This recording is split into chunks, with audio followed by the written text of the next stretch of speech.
Namaskar viewers, myself Vikram Talwar. Welcome all of you on your own YouTube channel, Astro Journey, a Divine Voice. Viewers, in our journey of astrology, today we are going to start a new series on Lal Kitab. Today we are going to discuss about the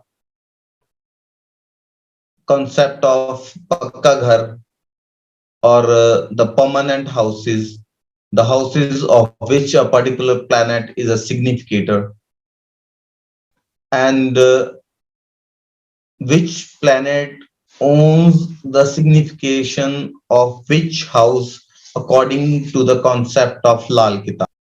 And we will also discuss about the division of day among the 9 planets. How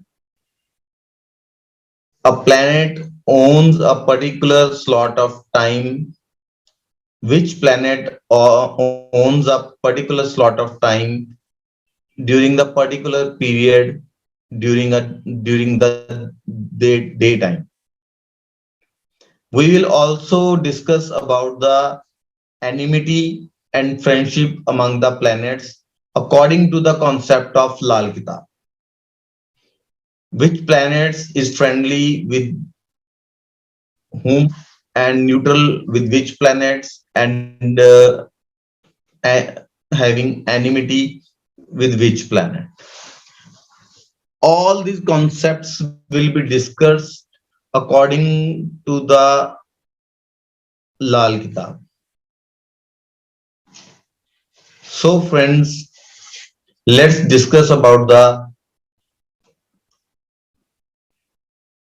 concept of Pakka Ghar, permanent houses in Lal Kitab. So here I am going to share my PPT with all of you. So friend, according to Lal Kitab, the first house is the Pakka Ghar, permanent house of sun. The Lal Kitab works, the concept of Lal Kitab works on the principle of Kalpurusha Kundali. As per the Kalpurusha Kundali, Kalpurusha birth chart, the first house is owned by Aries sign, whose lordship, according to Lal Kitab, we says Malikana Haq, means the ownership of that zodiac sign is with Mars. But the permanently sun is the significator of the first house according to the Lal Kitab. I request all my viewers, if you appreciate my efforts, please like, share, and subscribe my channel. So viewers, sun is the significator or having permanent permanent Pakka Ghar in Lal Kitab is the first house. Similarly, Pakka Ghar of Brahaspati means permanent house, or you can say the significator of the second house according to Lal Kitab is Jupiter. In Lal Kitab, this signification concept is denoted as Pakka Ghar or a permanent house. The significator or Pakka Ghar of third house ownership is with Mangal, means Mars. Same way, fourth house is the Pakka Ghar, permanent house of Moon, or you can say Moon is the significator of the fourth house. And again, the Pakka Ghar Fifth house is the Pakka Ghar of Brahaspati, or you can say Brahaspati or Jupiter is the significator of fifth house as per Lal Kitab. And the significator of sixth house is combined, significance of sixth house is combinedly given to Mercury and dragon tail, or we can call it Ketu. As per Lal Kitab, dragon tail is called Ketu. So in our further discussions, I will say Ketu instead of dragon tail. So the significance of the sixth house is combinedly given to Ketu and Mercury. Ownership of the sixth house is with Mercury, as there is a Virgo sign according to Kalapurusha Kundali is the sixth house and its ownership is with Mercury. But it is the Pakka house or a permanent house, or the signification of this house is given to Ketu and Budh as per the Lal Kitab. So when we will say Pakka Ghar of a particular planet in our further future discussions on Lal Kitab, then you must understand that signification of that particular house is owned by that particular planet. Similarly, the signification of the seventh house is given to Venus and Mercury combinedly. Seventh house is the Pakka Ghar of Venus and Mercury. At the same time, the zodiac sign in seventh house as per Kalapurusha Kundali is Libra, whose ownership is with Venus. But the signification here we must understand clearly that ownership of a sign is a different thing and signification of a sign is a different thing. As the seventh house, as per zodiac sign, ownership is with Libra, is with Venus, but the signification is combinedly given to Venus and Mercury. And the eighth house is Pakka Ghar of Saturn and Mars.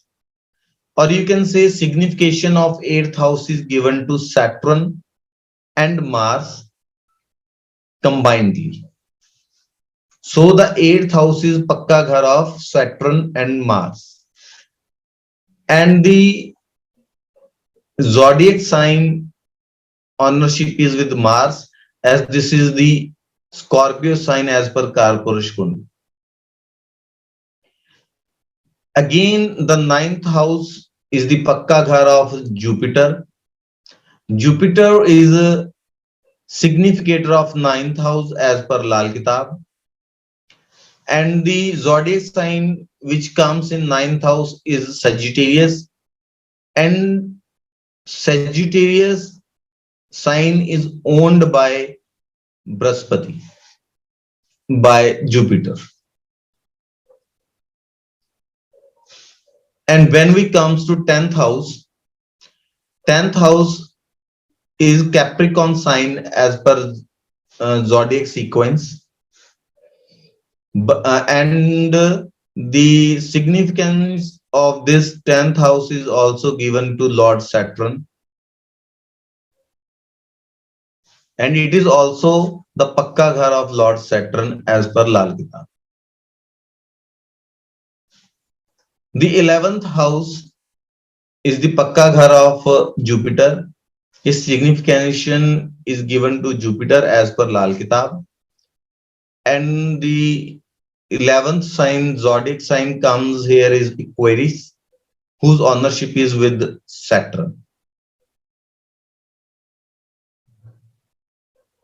So as per Lal Kitab, there is a concept of Zameen, means land of which planet and the house of which planet. So it is the land of Saturn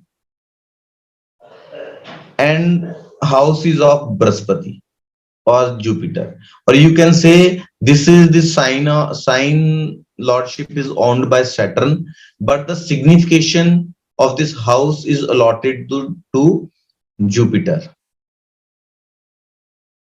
So as per Lal Kitab, the word signification is denoted by Pakka Ghar. So the 11th house signification is owned by Jupiter, or you can say 11th house is the Pakka Ghar, permanent house of Jupiter. And the 12th sign is Pisces, as per Lal Kitab, as per Kalapurshi Kundli. And the lordship of the sign is with Jupiter, but the signification of this sign is combinedly given to dragon head and Jupiter. Dragon head is called Rahu in Indian astrology or in Lal Kitab. So the signification of the 12th house is given to Jupiter and Rahu as per the concept of Lal Kitab. 12th house is the permanent house of Pakka Ghar, or the significator planets of 12th house is Rahu and Jupiter. So friends, in our further discussions, I will call dragon head Rahu. So all my English viewers will take dragon head as Rahu and dragon tail, that is as Ketu. By Pakka Ghar, we must understand the permanent house, or the signification of that house is given to which planet. So friends, Brahaspati Jupiter is the significator of 5 houses, owns 5 Pakka Ghar, permanent houses in Lal Kitab system. That is 2nd house, 5th house, 9th house, 11th house, and 12th house. He is co-significator along with Rahu Maharaj. And Sun owns 1 house, 1 Pakka house, 1 permanent house, is significator of the 1st house.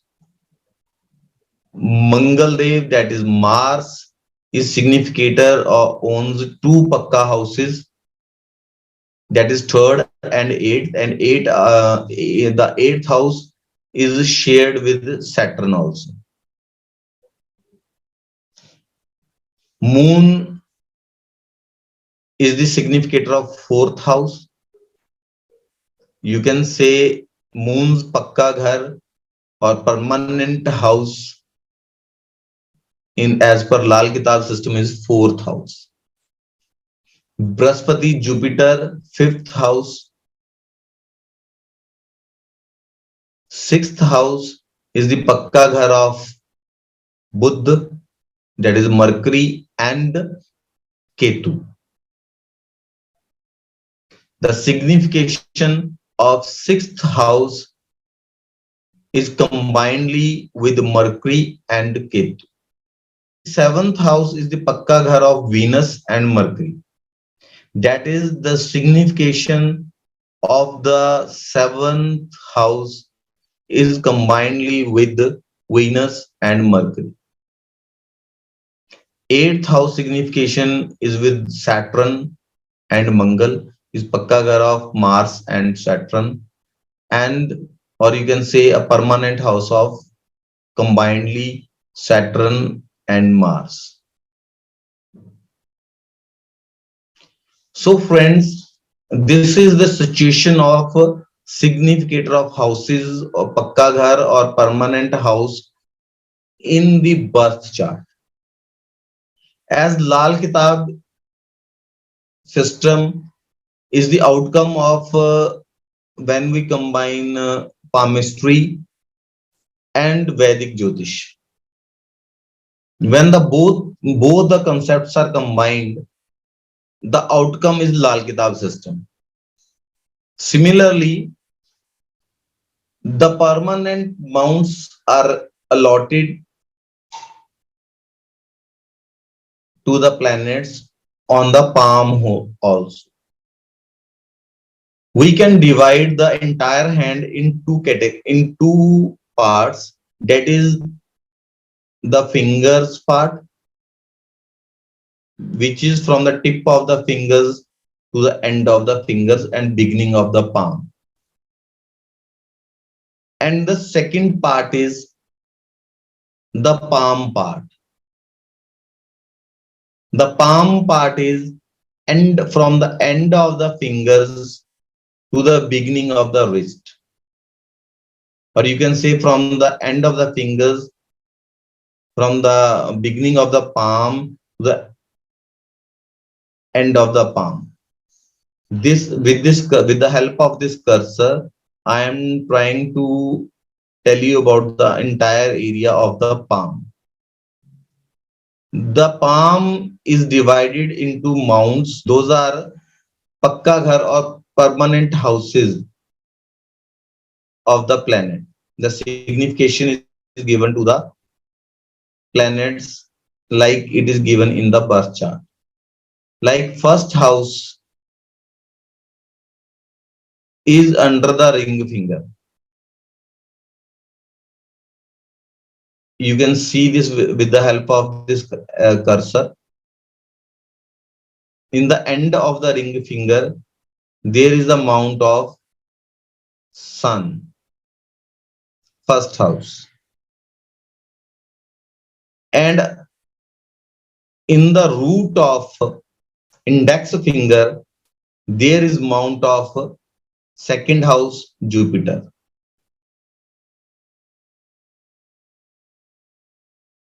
The area between the index finger and thumb, in the root of the thumb, is the third house. Third house is the house of Mangal Neg. In Lal Kitab, there is concept of Mangal Bad and Mangal Neg. Mangal Neg is good Mangal, Mangal Bad is bad Mangal.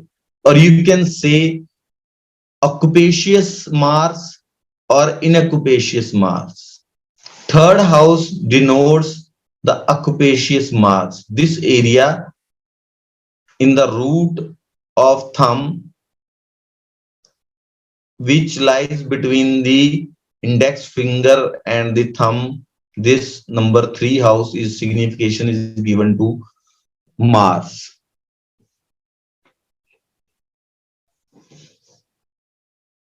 In the end of the palm, in line with the root of our little finger, just above the wrist, lies the area of fourth house, whose signification is given to moon. The area of fifth house is, if we draw a line from seventh house up to the root of little finger, is the fifth house, whose signification is with Jupiter. Seventh house, the area of the thumb and the root and the palm in the root of the thumb is given to Venus and Mercury. The area on the palm between the mount of Mercury and mount of moon is the area of Scorpio sign, 8th house, that is of Mangal Bad, or you can say in occupacious Mars. In the root of middle finger and beginning of the palm, it lies the mount of Saturn, 10th house of Kalapurusha Kundali. No separate mount is given to Rahu and Ketu on the palm. It is combinedly given with Brahaspati, that is Jupiter, and with Mercury.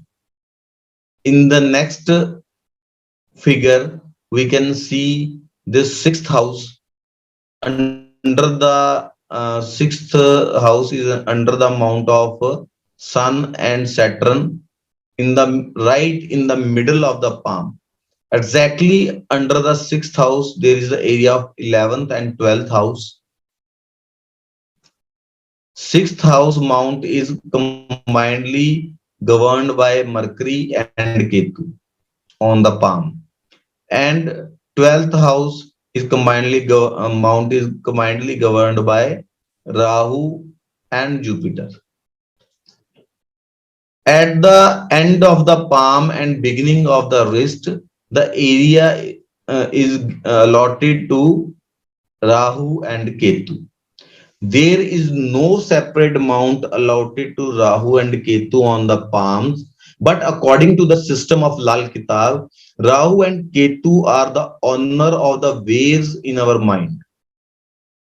They are the owners of the very minute line which we consider changeable on our palm. Rahu and Ketu are the owner of our thoughts in our mind, which comes in our mind. As per the language of Lal Kitab system, they said they are the owner of waves. Waves. Our thoughts are just like waves.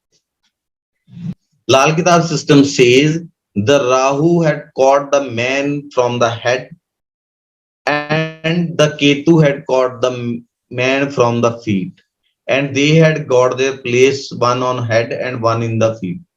Ketu is the significator of movement, famous in the world of Lal Kitab with the name of Paap, that is insane.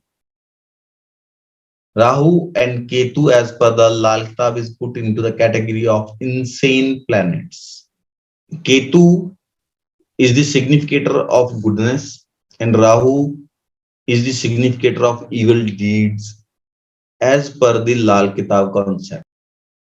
Along with the Jupiter, the sky is owned by Rahu, and the depth, anything in depth, is owned by Ketu. Ketu is the significator of depth as per the system of Lal Kitab. According to Lal Kitab, the entire day time is divided into different parts whose signification or ownership is given to a particular planet. Like the first part of the daytime after the sunset after the sunrise till 8 o'clock, first 2 hours is given to Brahaspati. The planet of that time is Brahaspati, or you can say Jupiter. 2 hours before the sunrise is owned by Ketu or dragon tail. Means when light is there, but the sun is not in the horizon or in the sky, that part of the daytime, very beginning of the day, is owned by Ketu. Then comes Jupiter from sunrise to 8 o'clock. From 8 o'clock to 10 o'clock, that time period is governed by sun. From 10 o'clock to 11 o'clock, that time period is governed by moon. The time period from 10 o'clock to 3 o'clock slot is earned by Venus. But the time of noon time from 11 o'clock to 1 o'clock is is governed by Mars. The time slot from 4 o'clock to 6 o'clock is governed by Mercury. And the time period when the sun sets from the sky means the light is there, but the sun is not visible in the horizon. That particular period of time is governed by Rahu or dragon head. After that, the period when there is no light till the visibility of any star in the horizon is governed by Saturn. The waning moon nights are governed by Venus. The waxing moon nights are governed by moon. The entire night is also combinedly governed by Saturn. Any day, any cloudy day, or any day when the sun is not visible in the sky is particularly governed by Saturn, according to the system of Lal Kitab. Lal Kitab also divided the weekdays as per the lordship of planets. Jupiter governs the Thursday, Sun governs Sunday, Moon governs Monday, Venus governs Friday, Mars governs Tuesday, Mercury governs Wednesday, Saturn governs Saturday, Rahu governs the time slot given to dragon head, that is when the sun set from the sky but still there is light in the evening time. That particular evening of Thursday is governed by dragon's head, that is Rahu Maharaj. And the particular time given to Ketu Maharaj, that is the sun has not rise in the sky but there is light in the horizon. That time of Sunday morning is the permanent time of Ketu as per the Lal Kitab system. What I am telling here, please don't mix it with Vedic system. Vedic system is entirely different. Their Hora division system is different, and it is differently calculated and differently governed. This entire system is different. So I request my viewers, please don't mix this system with Vedic. Now, friends, we are going to discuss about the enmity and friendship of the planets, and particularly about those planets who are in a neutral relation with each other. We will divide this chart into three categories. This chart is written in Hindi, but I will explain all the concept in English. And this concept is strictly as per the Lal Kitab system, red book system. This red book is very famous in northern India, particularly the areas of Haryana, Himachal, Jammu and Kashmir, and Punjab, Delhi, and some parts of Rajasthan and UP. It is also very famous in Uttarakhand and very widely practiced there. So friends, we will divide this chart into three categories. First category is neutral planets. Second is friendly planets. Third one is enemy planets. Jupiter is neutral with, or you can say Jupiter, those planets who are equally strong as Jupiter, that are neutral with Rahu, Ketu, and Saturn. Friends, here I will like to tell one thing that Jupiter has enmity. Don't have any enmity with any planet. Jupiter is the only planet who don't have any enmity with any planet as per Lal Kitab system. Jupiter is very friendly with Sun, Mars, and Moon,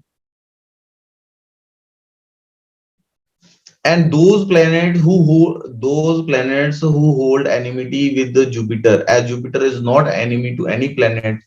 I already told you, are Venus and Mercury. Second in the list is Sun. When Mercury is along with the Sun in your birth chart, it is controlled by the Sun, and that time Mercury don't do any mischievous actions. It is controlled. Sun is very friendly with Jupiter, Mars, and Moon. Sun is having is enemy of Venus, Saturn, Dragonhead, that is Rahu. Rahu eclipse Venus, as per Lal Kitab, Venus, Saturn, and Rahu, that is Dragonhead, eclipses the Sun. And Ketu, that is Dragon Tail, also partially eclipses the Sun.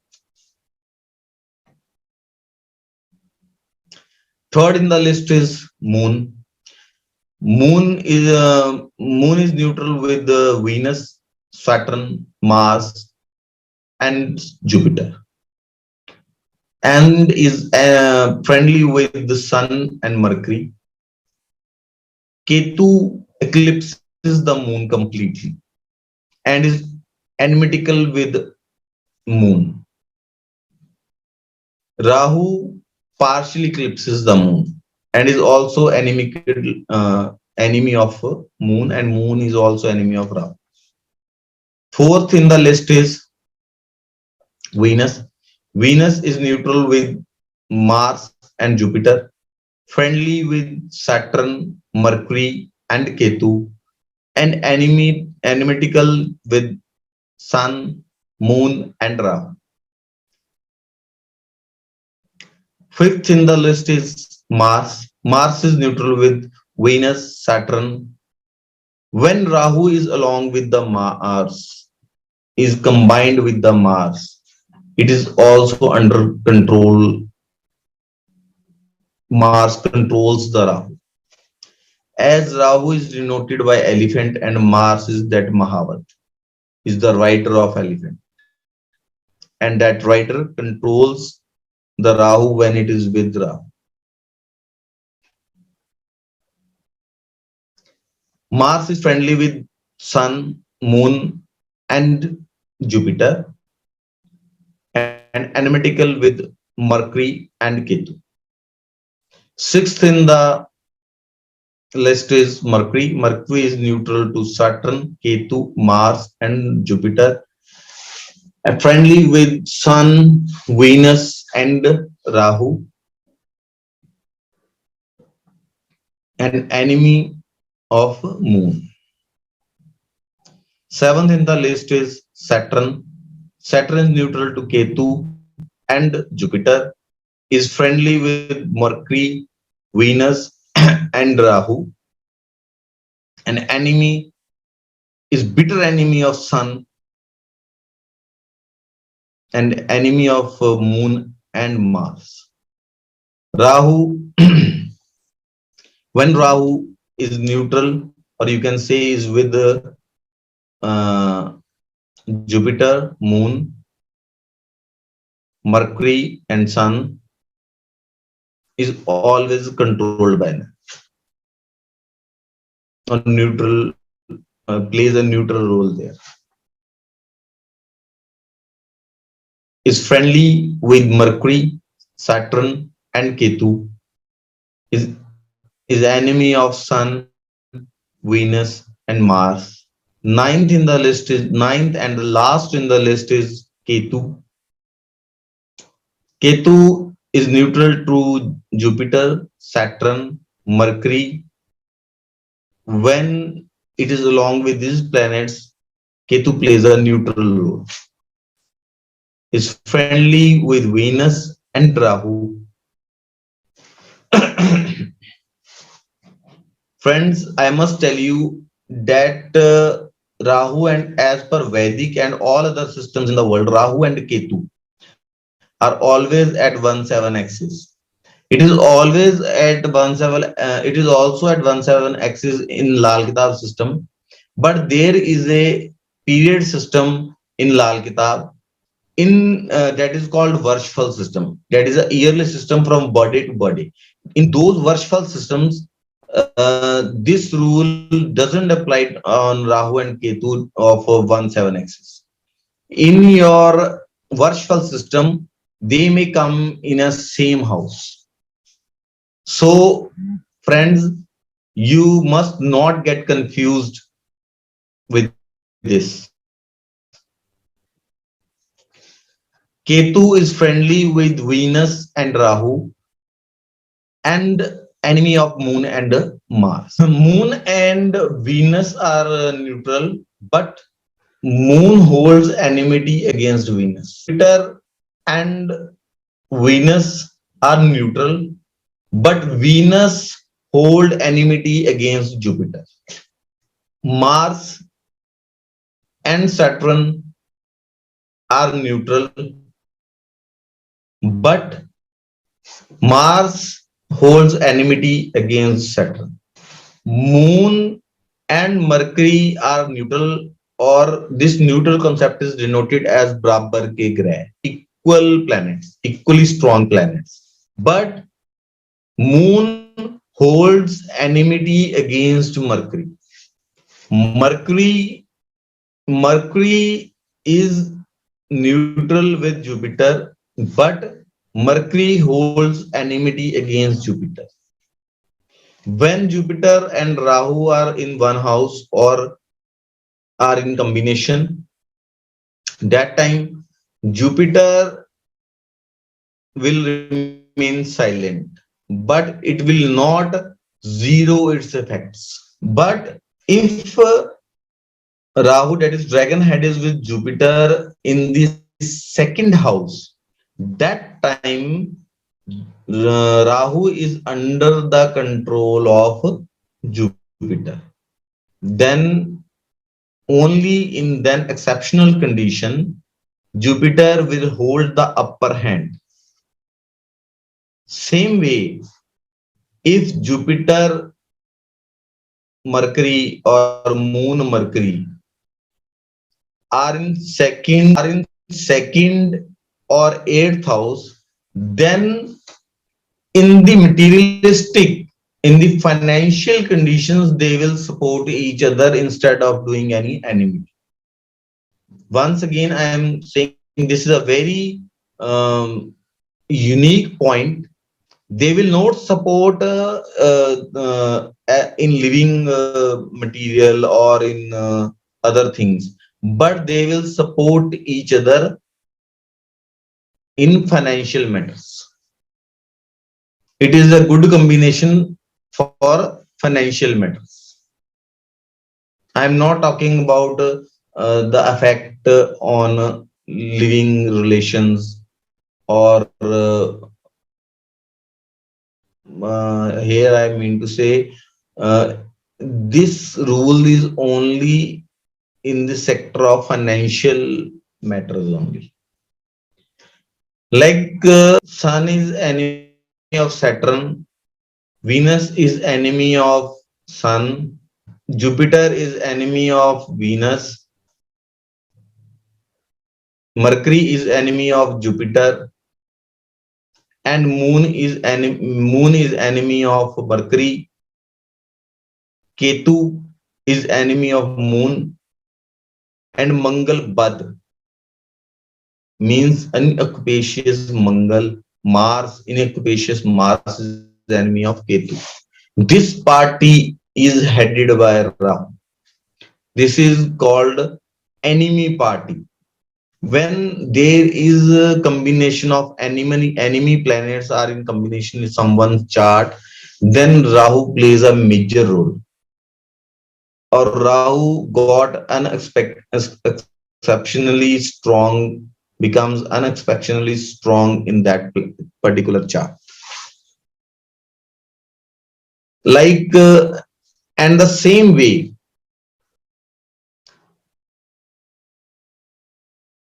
Sun is friend of Moon, Moon is friend of Jupiter, Jupiter is friend of Mars, Accupacious Mars. Accupacious Mars is friend of Rahu, Rahu is friend of Mercury, Mercury is friend of Saturn, Saturn is friend of Venus, Venus is friend of Ketu.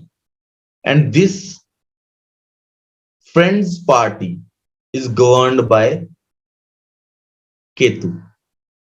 This is a unique and different concept from Vedic in this Lal Kitab system.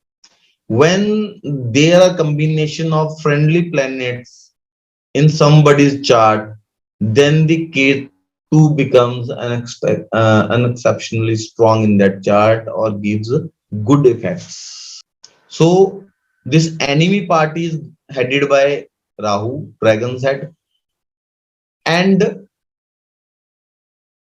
this friends party is headed by Ketu, that is dragon's tail in Lal Kitab system.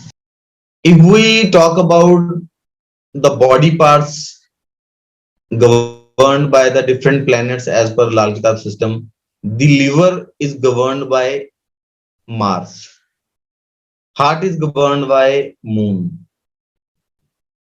entire body below the neck is governed by Ketu, dragon's tail, brain and tongue is governed by Mercury, the power of vision is governed by Saturn, head is governed by Ra, dragon's head, and this neck that joins the head and this body is governed by Jupiter. The breathe we are taking in is governed by Jupiter. So as Jupiter gives life,